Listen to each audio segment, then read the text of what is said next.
Halo, Assalamualaikum warahmatullahi wabarakatuh. Ketemu lagi dengan Insan Tutor, channel pemersatu YouTuber pemula. Baik teman-teman, ini ada pertanyaan dari teman kita. Ini terkait konten ID ya, klaim konten ID.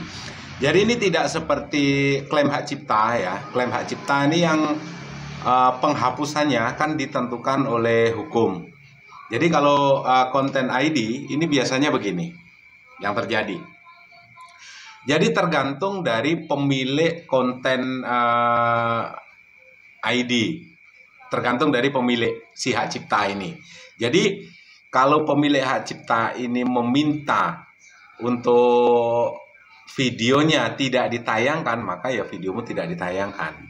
Tetapi biasanya yang terjadi, pemilik ya yang terhubung dengan konten ID ini biasanya tetap bisa tuh channelmu ini untuk ditayangkan videonya. Jadi videonya tetap bisa ditayangkan, tetap bisa dimonetisasi. Tapi biasanya ini nanti setelah diterima menjadi program partner YouTube, ini bisa penghasilanmu itu bisa diminta 100%, tapi videomu tetap tayang.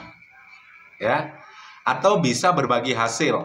Ini tergantung kesepakatan biasanya antara pemilik yang punya klaim konten ID ini. Jadi tidak seperti klaim hak cipta, sekali lagi tidak seperti klaim hak cipta yang kadang-kadang penghapusannya ditentukan dari hukum suatu negara. Artinya kalau si pemegang hak cipta atau pemilik hak cipta ini meminta untuk videomu dihapus ya, harus dihapus. Nah, beda dengan konten ID.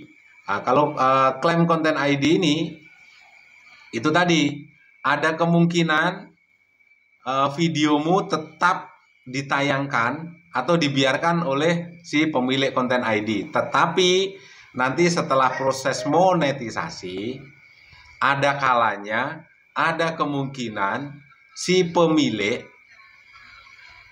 ini akan meminta bagi hasil dari satu video ya, bukan dari keseluruhan AdSense-mu ya, dari video yang terkena klaim konten ID ini. Jadi itu yang perlu di teman-teman pahami. Jadi untuk yang terkena hak cipta konten ID ini sebaiknya ya diperhitungkan atau dipikir ulang saja, apakah teman-teman mau hapus video tersebut atau mungkin mau lanjut tetap diupload, tetap ditayangkan.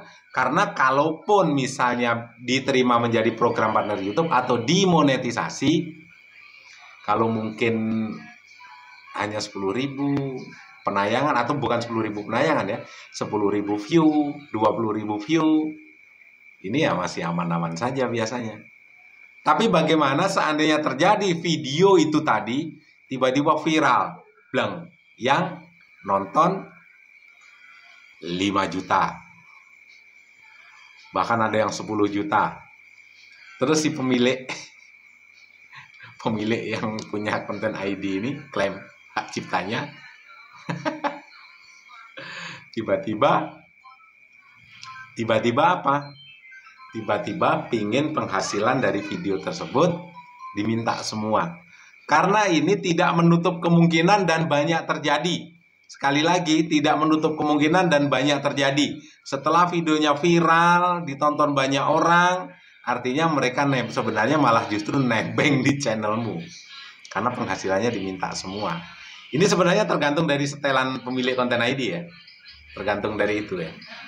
Tapi biasanya sih yang terjadi itu. Gimana? Ribet, ruwet. Ya kan? Ribet, ruwet. Penjelasannya membuat teman-teman ruwet. Supaya apa? Supaya teman-teman bisa berpikir, supaya teman-teman bisa apa? Bisa mencari jawaban, bisa menentukan langkah.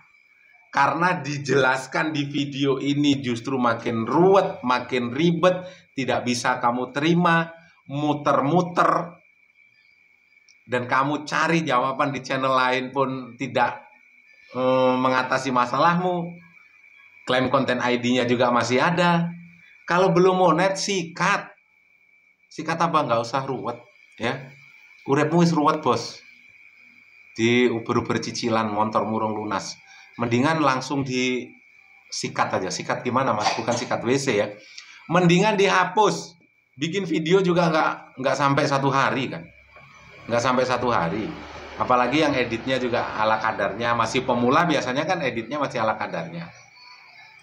Memang penjelasannya mengarah ke sana, tetapi memang teman-teman diajak berpikir supaya kurang begitu memahami penjelasan itu. Ini sebenarnya juga bisa teman-teman tiru, bahwa penjelasan itu di setiap videomu atau apapun itu jenis channelmu tidak harus akurat. Yang penting di atas 70% mengarah ke suatu jawaban, itu sudah cukup dijadikan konten. Ya, jadi bukan hoak. Supaya apa? Supaya sama-sama berpikir, kalau memang melihat sebuah video tidak menyelesaikan masalah, malah bikin ruwet, melihat video yang lain, tutorial yang lain, atau mungkin minta referensi, atau melihat di video yang lain, itu malah makin bunel. Bunel itu apa ya? Bahasa Indonesianya ya? Makin ruwet otakmu. Udahlah, nggak usah dilanjut channelnya, Mas. Videomu hapus. Ruwet banget uripmu. Oh, gara-gara pinjol. Ya, uripmu wis ruwet cah. Bendino diomeli bojomu wis telah. Hapus, ya, hapus saya. Intinya video tersebut hapus, bikin video baru. Prinsip kehati-hatian dalam membuat sebuah video itu yang paling utama. Seperti pemilih klaim hak cipta segala macam. Kalau memang itu membuat kamu nggak bisa tidur, kayak pemula ini biasanya kan ada klaim hak cipta nggak bisa tidur, subscribernya itil, hilang-hilang timbul, maksudnya ini otakmu juga selangkangan terus, hilang-hilang timbul, nggak bisa tidur juga. Jadi lebih baik ya itu aja, sudahlah, nggak usah ini. Saya pernah ngalamin dan pernah terjadi. Karena adanya klaim hak cipta di channel-channel sebelumnya itu nggak bisa tidur loh, bos. Ini masalah apa enggak? Ini bermasalah apa enggak? Gitu loh, ya. Jadi jangan membuat justru otakmu nanti ruwet kayak benang kusut. Jadi bikin sebuah video itu yang nyaman, yang kamu merasa ya tenang lah. Nggak usah yang berbau-bau dan menyenggol-nyenggol tentang klaim hak cipta segala macam, tentang copyright segala macam. Itu mendingan tinggalkan. Bikin video seoriginal mungkin, ya. Kalau memang itu mau mengambil musik yang non copyright yang disediakan oleh YouTube kan banyak, itu aja ambil. Atau mungkin ingin membuat musik sendiri nggak masalah, mending buat musik sendiri ya. Musik bagus tapi nanti terkena klaim hak cipta, mendingan kamu dengerin musik dari mulutnya istrimu yang ngomel-ngomel, terus anggap aja itu musik, itu masuk malah nggak apa-apa. Itu lebih aman. Istrimu ngoceh kan kayak musik gitu. Suaranya. Udah, itu aja masuk videomu nggak masalah. Itu lebih aman daripada terkena klaim hak cipta ya. Udah. Kenapa bang? Ini dijelaskan kok hanya nggak langsung, maksudnya nggak dijelaskan sedetail mungkin. Memang dibikin kamu berpikir supaya ruwet dan jawabannya ngambang. Kenapa?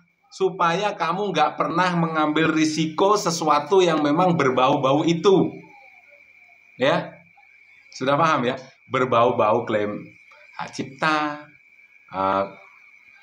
konten ID segala macam. Musik yang mungkin di telingamu merdu, ya, di telingamu merdu, enak didengar, akhirnya itu dijadikan musik di videomu. Lebih merdu lagi kalau dengar istrimu lagi ngomel, itu lebih merdu lagi, itu lebih aman ya. Istrimu kan sering ngomel tuh, kenapa? AdSense belum dapat,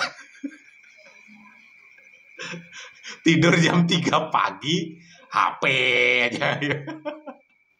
itu hal biasa ya, itu hal biasa. Jadi ini teman-teman bisa belajar dari sini ya. Ini memang tidak dijelaskan secara spesifik oleh Insan Tutor, oleh saya ya, memang membuat biar teman-teman itu loh maksud saya itu sebenarnya sudah jelas. biar teman-teman makin pusing. Dan hal-hal yang berbau konten ID, sekali lagi klaim hak cipta, tinggalkan, bikin videomu seoriginal mungkin, ya. Bikin videomu seoriginal mungkin, bentuk personal brandingmu.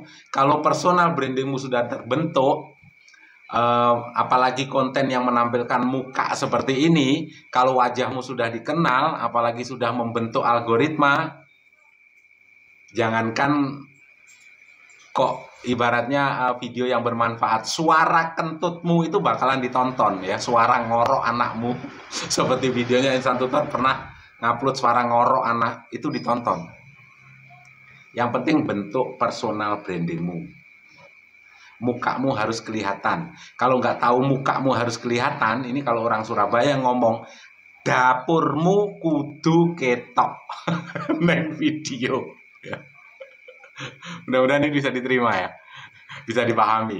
Ini berapa menit, saya juga nggak tahu menitanya, tapi yang jelas menitanya berjalan. Supaya apa? Supaya videonya ini sampai detik ini masih ada yang nonton ini, ya. Setan 2 menitan kemana ini? Setan 2 menitan, 3 menitan kemana? Semoga bermanfaat ya. Wabillahi taufiq wal hidayah. Assalamualaikum warahmatullahi wabarakatuh. Sehat selalu dan salam buat keluarga. Sebentar lagi puasa ya. Siapkan beras untuk zakat yang mampu. Yang nggak mampu jangan dipaksakan utang sono, utang sini. Mending lunasin pinjolmu dulu sama angsuran motormu yang sudah 3 bulan mau ditarik debt collector. Lunasin dulu. Terima kasih.